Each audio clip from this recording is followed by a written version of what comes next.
Problem. Problem with a skinny ship is what? Space? One. How about a hydrostatic problem? We make the beam very, very small.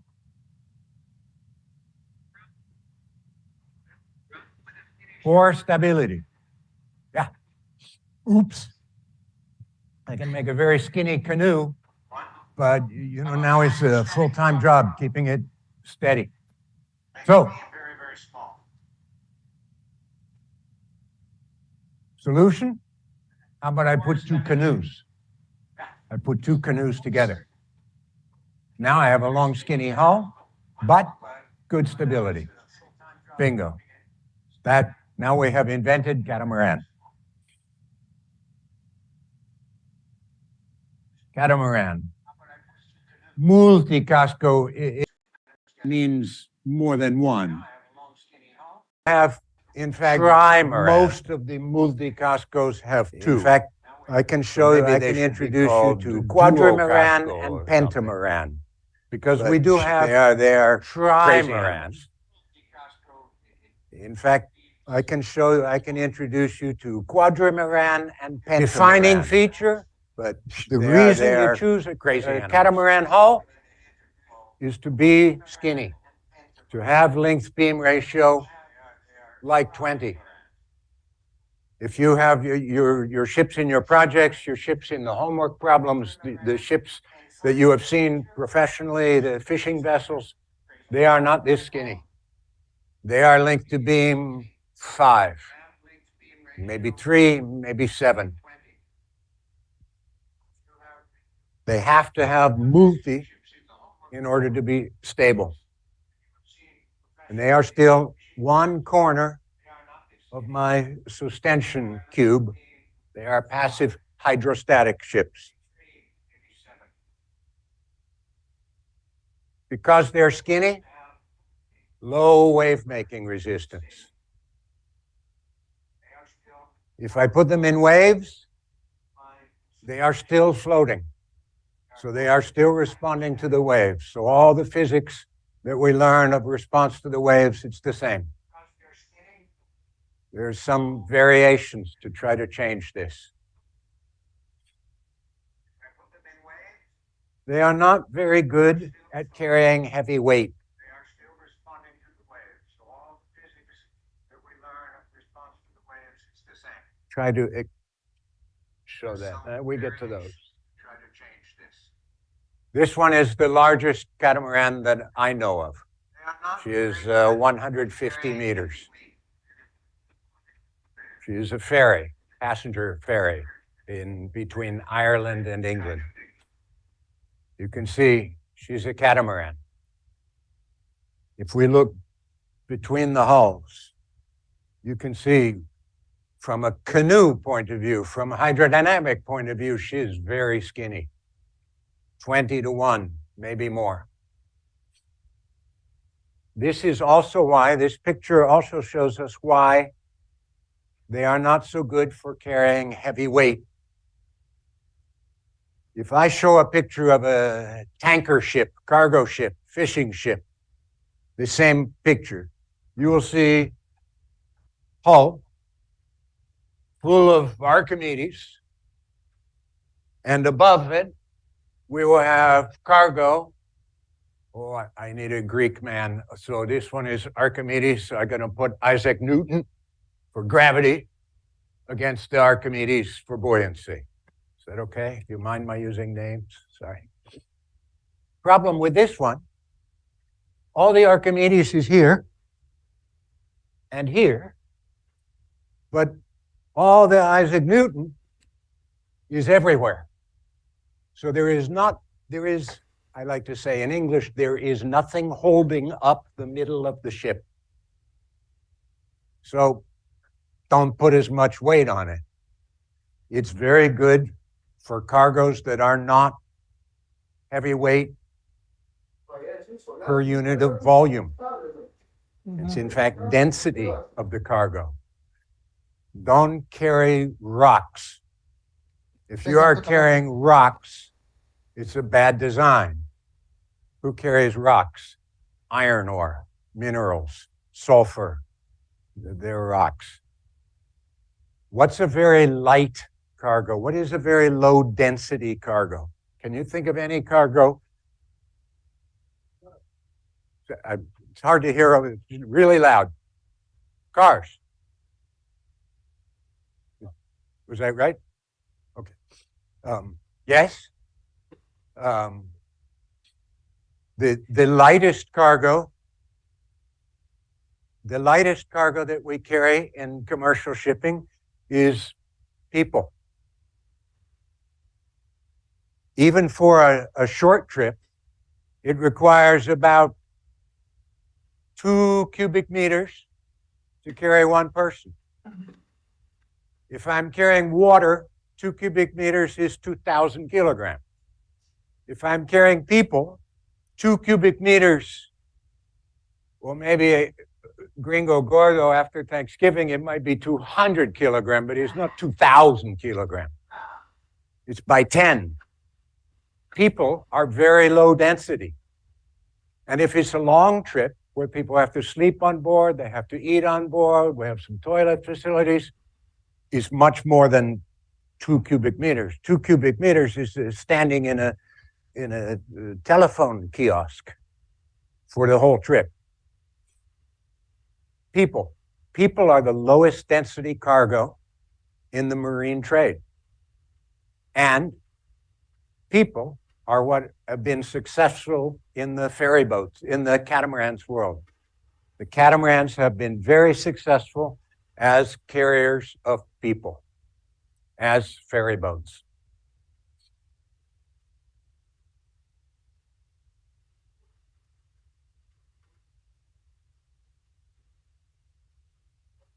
Come back to this picture.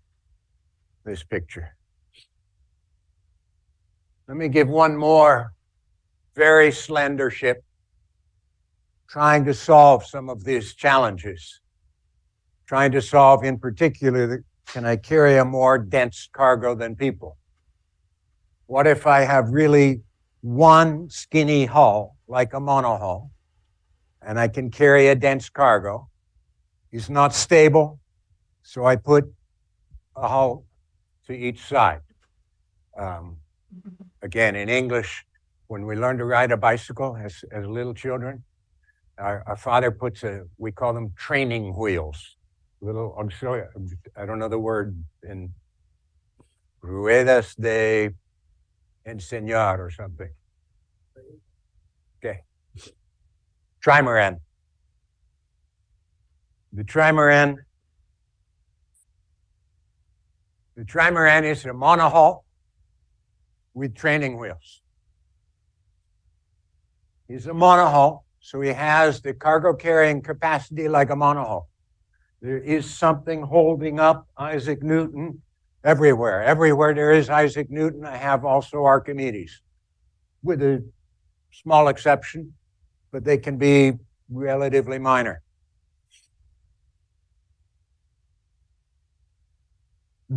I can make them bigger if I have a low density payload. If I'm building a trimaran ferry, I can put more volume. I just make the wing successful trimaran ferry. Warships, Navy vessels, they are not as low density as people, but they are fairly low density. They are much lower density than oil tankers. Oil tankers, very high density. So a warship, I can make a warship of this. It will be somewhere between this configuration and the one I showed before.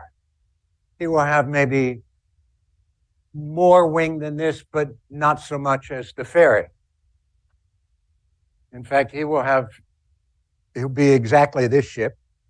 This is an American warship, trimaran configuration, designed by that designer, designed and built by that man.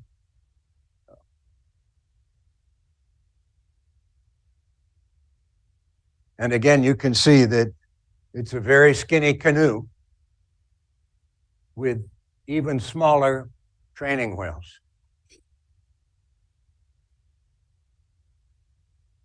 Now the problem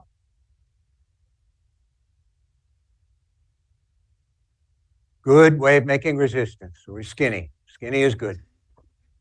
The problem is we are still buoyant vehicle when it comes to waves, to the sea conditions. Because of that, the comfort is still buoyant vehicle comfort. And I take somehow the idea of skinny, and can I make a ship that is skinny to the wave? Not to the ocean, but to the wave. How about make it knife through the wave with some wave-piercing bow? Now I'm trying to separate the ship a little bit from the effect of the waves.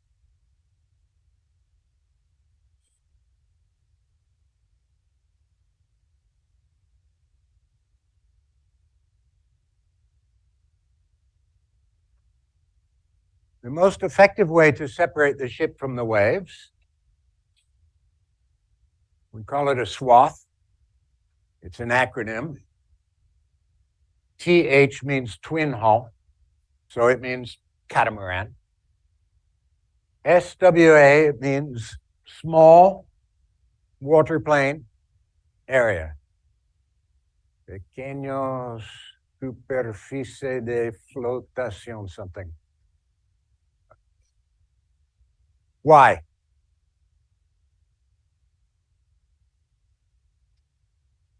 If I put Archimedes down under the water with only a thin area at the flotation, then when a wave comes by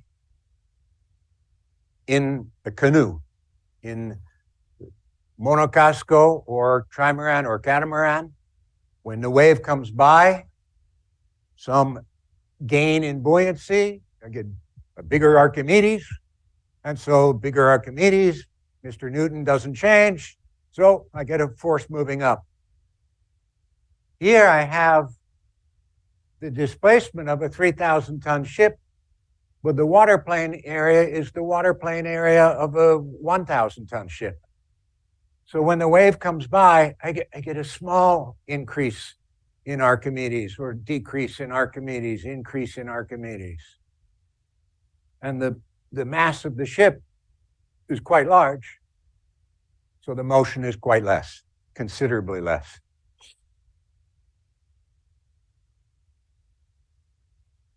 It's still a long and skinny multi-hull ship. So it's possible to have very low wave making. You can see these hulls, it's possible to do a bad job of the hulls and have a high wave making. The sea kindliness is very good because the ship is only lightly coupled to the waves, is almost independent from the waves. It's still for carrying catamaran-like cargo, low-density cargo. It's not going to be a tanker. You will not be building swath tankers.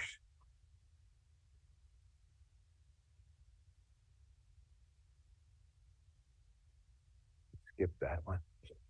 This one was one of the first successful commercial swaths. Commercial, successful dinner cruises in Hawaii. People, low density. Dinner, people at dinner. It's not people standing every square meter. It's at the table with a glass of wine, a nice beefsteak. And at Hawaii, he liked to go out around Diamond Head, out of Honolulu Harbor. The seas can be quite large. The seas can be 2 or 3 meters easily. And they are the only ship that could go out there and have a nice wine not falling on the table, and they can have the hula dancing, on the stage stable. They were a very successful ship for 20 years. Interestingly, this ship is now in Galapagos. And in fact, she's now at Astinave having some small upgrades done. This is a U.S. Navy ship. We built a monohull for this mission, but the mission required the ship to go up to the Bering Sea at Alaska, between Alaska and Russia, and the seas are 7, 8, 9, 10 meters. Terrible. And the ship could not accomplish anything because the crew are sick all the time. We built this ship, send her up there, and the crew it's like a picnic. In fact, the stories we get back from the crew are fantastic, the improvement of the ship. You can see again, it's a little hard in the resolution of the picture, but very skinny, 20-1 once again. This was the launching when they just built the ship. At the time of this launching, this was the largest, the heaviest crane lift in the world. This was 3,500 tons on one hook. It was a very interesting project from many perspectives because it was not built in a shipyard. It was built in an industrial factory because it didn't look like a ship.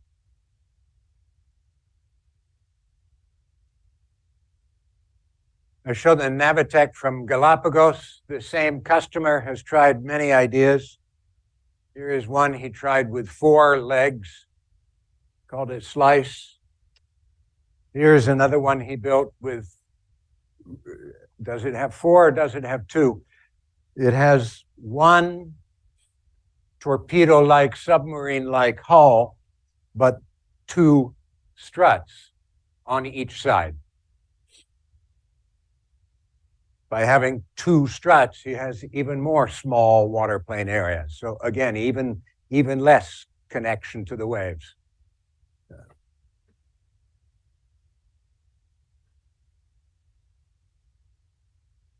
Okay. That was very quick. Buoyant vehicles, floating vehicles. Let me try some other way to support the vehicle. If I want to go fast, I can make it skinny. I try to make it skinny. I need to fix now the problem of stability. So I tie 2 canoes together or I put training wheels on. Let me try a different approach. I'm going to approach the problem from this perspective now. Wave making resistance, no problem. Friction. I'm going to eliminate friction from the ship. I'm going to eliminate the wetted surface of the ship. How to do that? How to eliminate the wetted surface of the ship? I don't have a glass.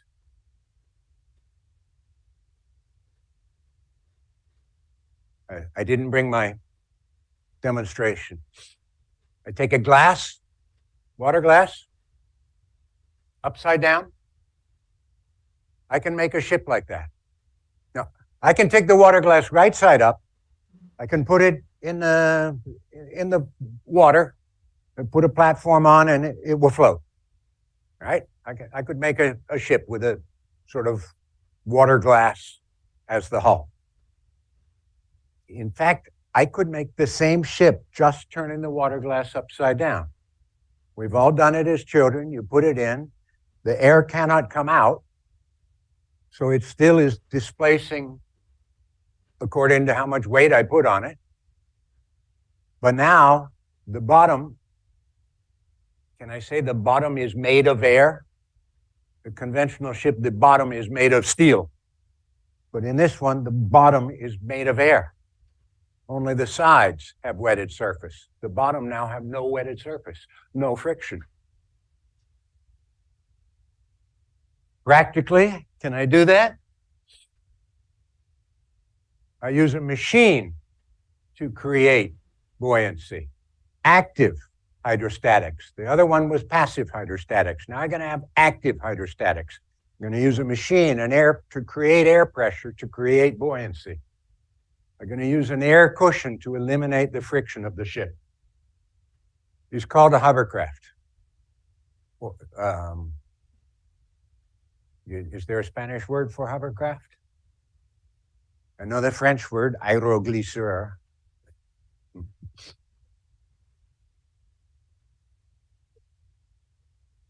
was invented by Sir Christopher Cockerell about 75 years ago.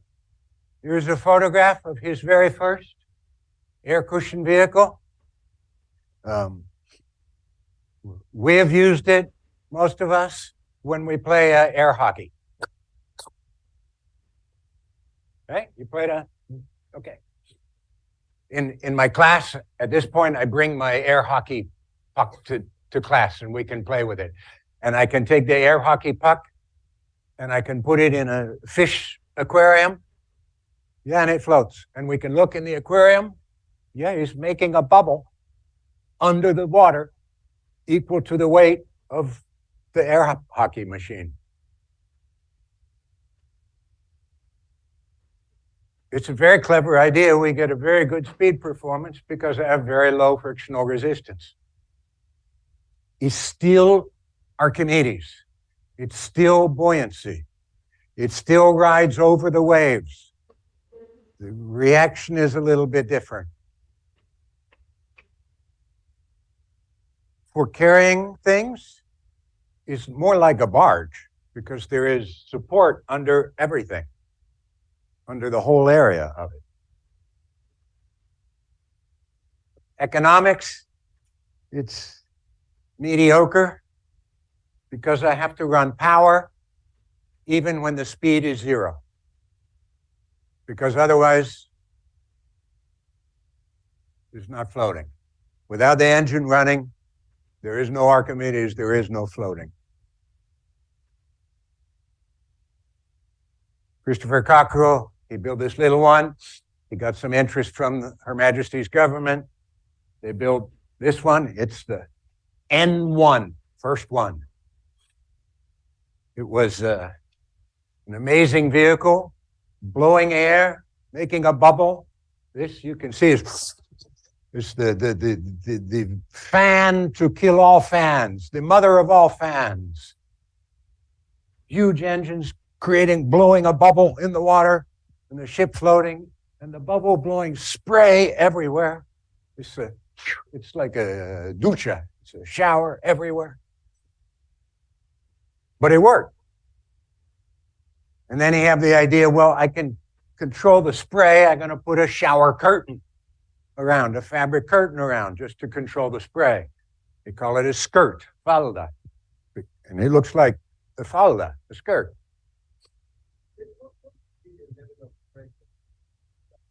The biggest ones that I've worked on, 1.5 meters,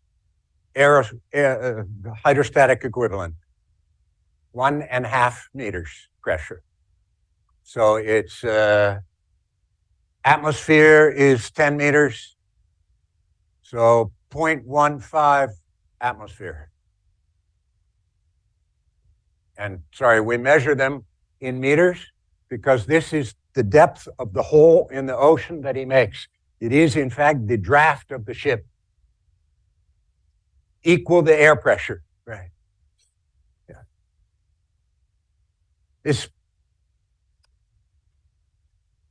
This one sailed for 30 years across the English Channel. You can see them in some James Bond movies.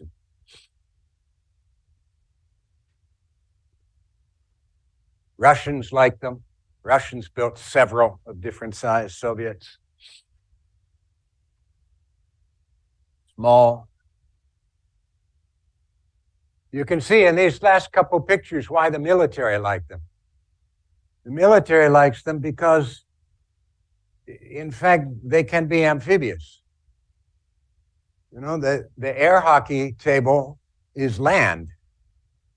And this craft is happy to fly on land as well as on water. So now it becomes very attractive for carrying military equipment onto the beach. It becomes very attractive anywhere that I don't know that the water is reliable. What do I mean? Oh, yeah, this one. This one was a little bit frightening. Is Soviet, it's 900 tons. That's very big.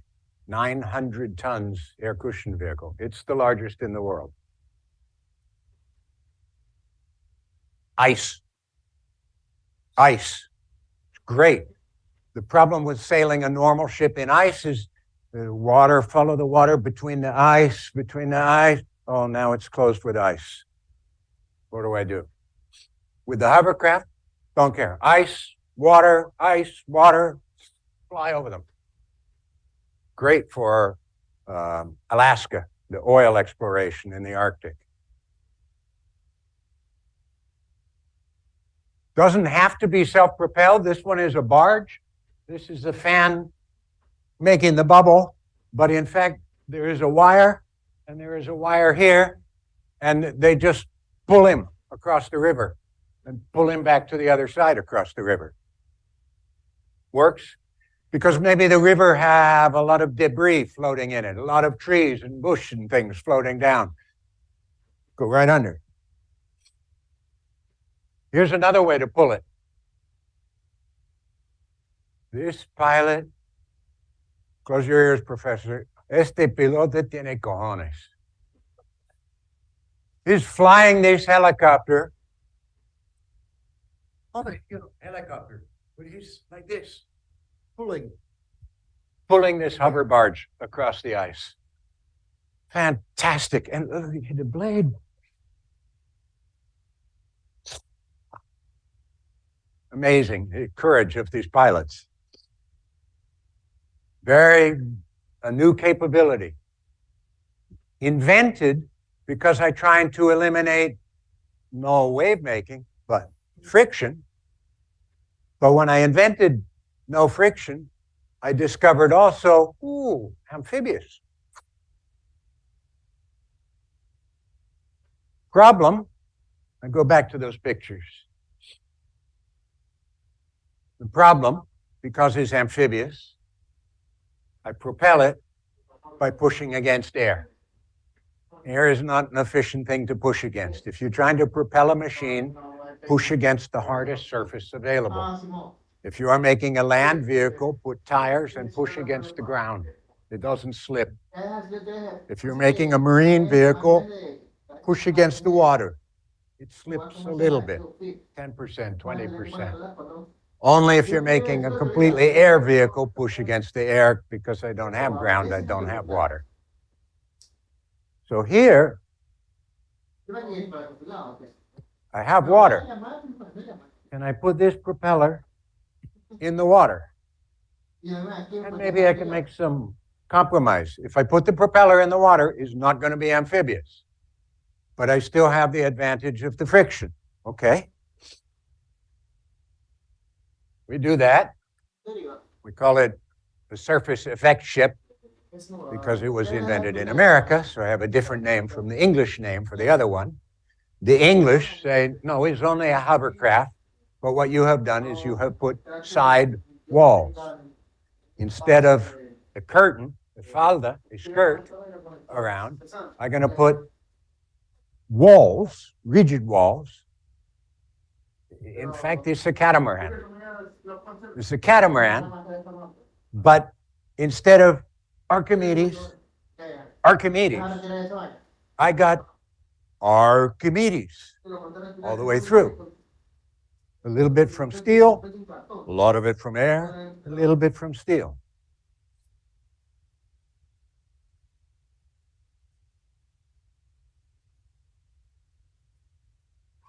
Same summary. Low friction is still a buoyancy craft. So the motions in waves is still like a buoyancy craft. Economics is still because I have to run an engine to float. It's a little bit better than the hovercraft because the efficiency of hydrodynamic propulsion instead of aerodynamic propulsion is going to be a little better. U.S. Navy 100-ton test craft, 1978.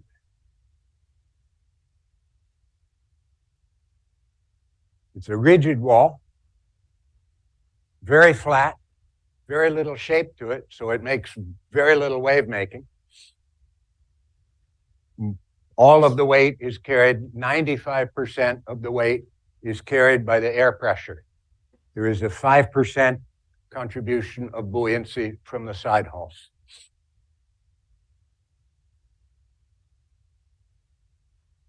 I love this picture. 100 knots. We made 100 knots with that ship, U.S. Navy, in 1979. And we started to build a fleet of frigates, 3,000-ton frigates of this design. Was called the 100-knot Navy. We were going to have a Navy with a service speed 100 knots.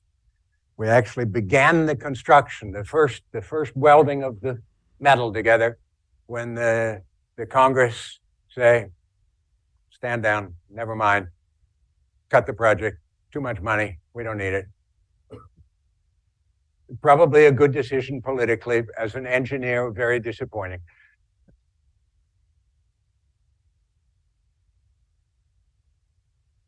Norwegians didn't give up the idea, and they built ferry boats of this type in 1990 through 2000.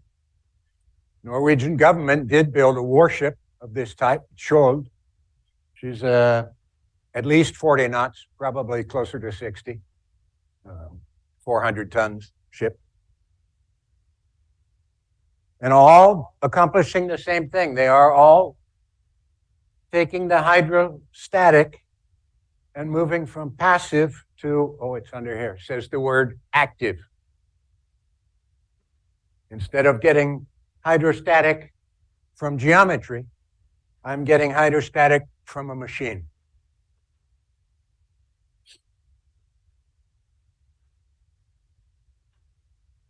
So if I can get hydrostatic from geometry, can I get hydrodynamics from geometry? Sure. I don't need to give a lecture on that one. You guys all know it. You probably have done it. Your water ski? Yeah. Hydrodynamic, holding you up. Me, what am I? I'm about 75 kilo on a ski. All Bernoulli holding me up. When the boat stops, now I'm Archimedes at 0 speed. Are you going to go? Okay, pull. I come up, and now I'm Bernoulli, and if you make a calculation, probably there is 1/2 kilogram, maybe 500 grams, maybe 1 kilogram of Archimedes, but really it's all Bernoulli holding me up, right?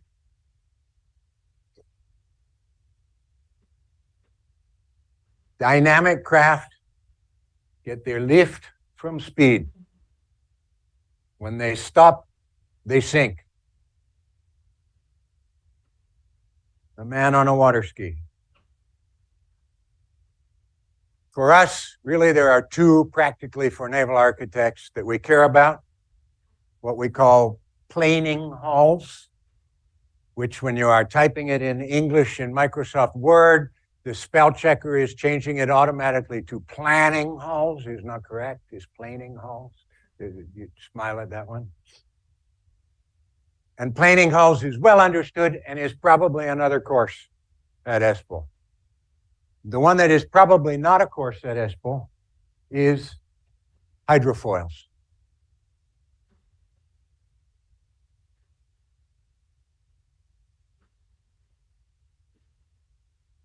Hydrofoils is this. Put a wing, airfoil, hydrofoil. Put a foil, a wing, in the water and lift the ship. Now, why does it look like a boat?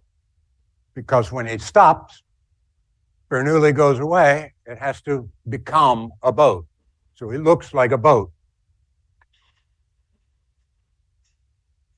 This one, the Kawasaki, in fact, it looks like a bad boat. Not a very interesting boat. Fat, length to beam 2.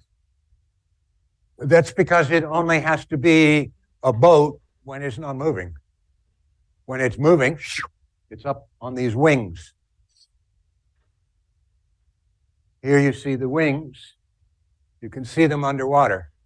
The one in front is shaped like a T.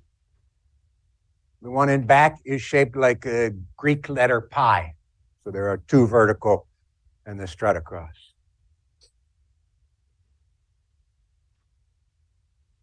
If the purpose of the swath was so that when the wave goes by, there's very little force exerted to the hull, consider what happens when the wave goes by with the hydrofoil. In fact, with this hydrofoil, when a wave goes by, what change in the vertical force happens? None. It's completely decoupled from the waves. There is no force to make the ship contour the waves. She rides like glass, even up until the wave touches the canoe. In fact, it's a problem because it means there is no force to control the ship vertically. And if I walk to the front, it's going to go down. I have to, with these ships, I have to fly it by a computer who's constantly flying the wing to control the angle. The Italians took a different approach. Here's a compromise. When a wave comes by, or if the ship gets pushed down because Gordo walked to the bow, if the ship gets pushed down, the wing goes more in, the lift force goes more up, the ship comes back. Surface piercing hydrofoil, surface piercing, versus the fully submerged hydrofoil. And it's a trade-off.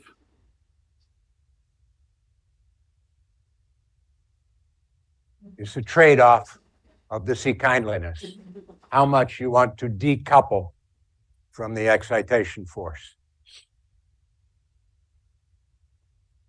It's expensive. You have to build one boat and one airplane, and you have to buy a computer to fly it. It's pretty expensive to operate. And if you solve the equation, the weight of the ship is constant, is fixed. The lift of the ship changes with the speed squared because it's Bernoulli. And so there is only equilibrium at one speed. It's a one-speed ship. Oh, I can vary some angles and some lift coefficients so I can get some variation in the speed. But at an approximate level, it's a one-speed ship. Sir? That's a good question.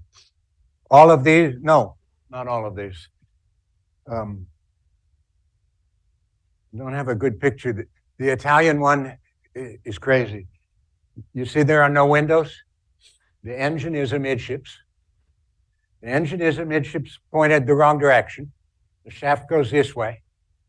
It goes through a V-box, and then the shaft goes from here all the way down. It's 25 meters of shaft going all the way down to get 2-3 meters underwater to a propeller down here. It's an amazing, wow. And as a designer of ferry boats, it's a terrible idea to have the best space on the boat taken by the engine. This should be for the most high-paying passengers. This should be the best cabin in the ship, but instead it's my engine. The Boeing design used water jets, and there is a mouth, a nozzle, where the strut meets the T here, and then there is a tube that comes up. The pump is up here with a turbine, and the jet is actually exhaust out the transom of the ship. So here I suck water in, lift it up, shoot it out the back like a fire hose. In fact, it would make a great second-year fluid mechanics homework problem. We could calculate how much is the loss of energy of all this pipe. It's fantastic. It's a very low efficiency. We have built some where we put propellers down here with some gearbox. Yeah, it's a challenge. And I'm going to leave the slides with Ruben, and he can, because there are some, where to go. There are some links you can take if it catches your interest. Look at them. Very good question. Oh dear, I better speed up. Okay, this is good, we're almost done. I can fly on the water. In fact, there are boats that fly on the air. They are still, in the eyes of the law, they are still boats. They look a lot like airplanes. It's called a wing in ground effect vehicle. It's a wing in ground effect, a wing at the surface. Really developed by the Russians. And the Russian word, ekranoplanye. Ekranoplan, ekran, a screen or plane, a screenoplane. It's a screen plane. It means this. Well, first of all, it was not invented by the Russians. It was invented by nature. And what he found, my friend Pelicano found, was that if he gets very close to the surface, his wing efficiency gets very high. Because he finds a cushion. He finds a cushion underneath him. If he's up high, the high pressure under his wing dissipates. If he gets very close to the surface, it cannot dissipate, and he feels a pressure coming. Mathematically, if you want Ruben to solve it in class, he's going to solve it by creating an image underneath, as if this is a mirror, because these will reach zero, where they combine. As a mirror, as an image, as a plane, as ground, as a screen. So this Russian word, screen plane, ekranoplanye, meaning this image system. And Russians took it to heart. They built this one. When we first got satellite photographs of him from the Caspian Sea in the Pentagon, when we saw them, they were like, oh my God, what's that? It was frightening. It's 500 kilometers an hour. This is not an airplane taking off. This is the ship in full normal condition. This is how the ship sails. It's not just the beginning. Fascinating. Is running on a very efficient cushion. To build a ship, to build an airplane of this size, the wing would have to be, you can draw it like you did when you were a child in your notebook. This wing is too short. It's because of the screen effect, the image effect.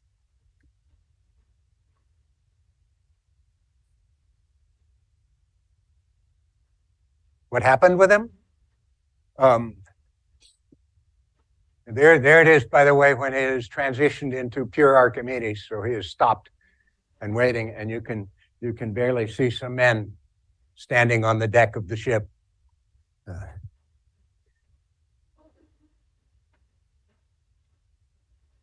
Quite a machine. But I will answer the very good question. I'll answer it with this picture. One of the biggest problems is how to turn it. You cannot bank it like an airplane, because if I bank, the wing goes in the water. Or if I bank, the ground effect is lost. I cannot roll the craft to turn. So I have to make what the air pilot would consider to be a skidding turn, a sliding turn. And the controls are very challenging because of this. The forces are wrong inside. And frankly, one of the other biggest problems with it is the administration, the government. They look at it and they say, the Coast Guard looks at it and says, that's an airplane, talk to FAA. And the FAA looks at it and says, you are on the ocean, talk to Coast Guard. Nobody wants it. I mean, it's his problem. No, it's your problem. No, it's his problem.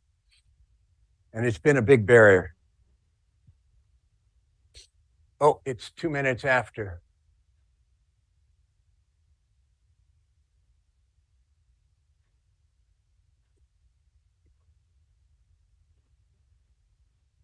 So I could go on. I could talk about blimps, Zeppelin. They fit within this space. In fact, we can explore. It's fun as a mental exercise to try to imagine what would be an active blimp. What would be a blimp that creates the aerostatic Archimedes by using an engine? Maybe it sucks a vacuum and floats because of its vacuum. Why not? Sure, we're going to make it out of a titanium bubble, so it's rigid, and it's going to float because they're going to vacuum all the air out of it. So now it's lighter than air. And I'm going to vacuum the air out with a fan instead of a fan and then put a cork in it. And there's a reason that they don't exist. This one, actually, my slide is a little out of date because I did find one, a hydrodynamic vehicle that requires an engine to generate hydrodynamics. It was built by Boeing. It's a crazy machine. They called it hydrocopter. And it looks like a drone, a four-rotor drone in the water. It's got 4 egg beaters. It's got 4 rotors in the water, and it flies, doesn't leave the water, flies up to the surface of the water. And it's very stable. It's just a crazy machine. Okay. I think it's a very fun universe of high-speed vehicles. There was a quick 1-hour tour, and I offer you this model of what holds it up as a way to understand it, and why did they do it. And so many of them were about speed or about wave interaction. And I hope it was a little bit interesting to you. Thank you. Finish.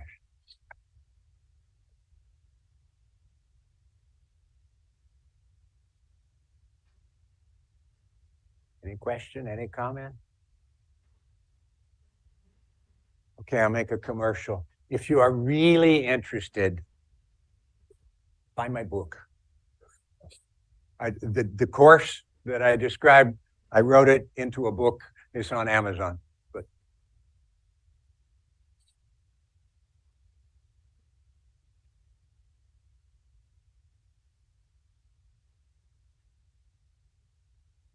okay. Thank you so much, Professor. It was very interesting, the two talks from Tuesday and today. So I don't know how much time are you spending here in Ecuador? If how many more days we have you here? Very few. I'm teaching the innovación en el diseño de buques. This weekend, Saturday and Sunday, is the last. And then Monday morning, Quito, Ciudad de Mexico, Sonora, home.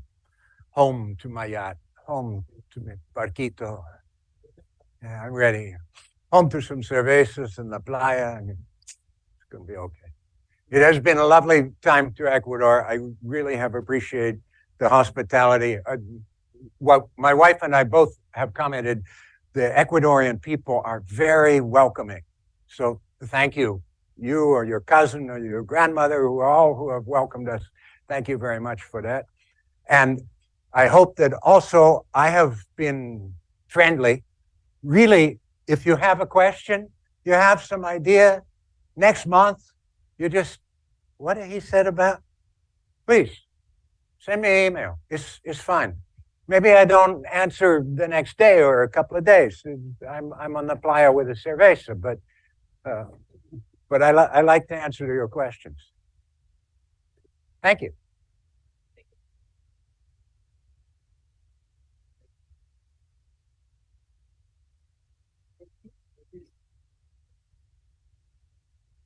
Is bring the beer that you Gloria?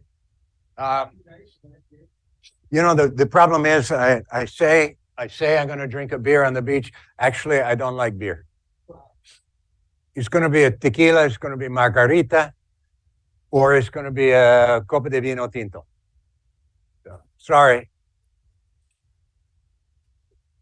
Yeah, I like tequila. My wife liked tequila better than me. In moderation, of course. Por supuesto.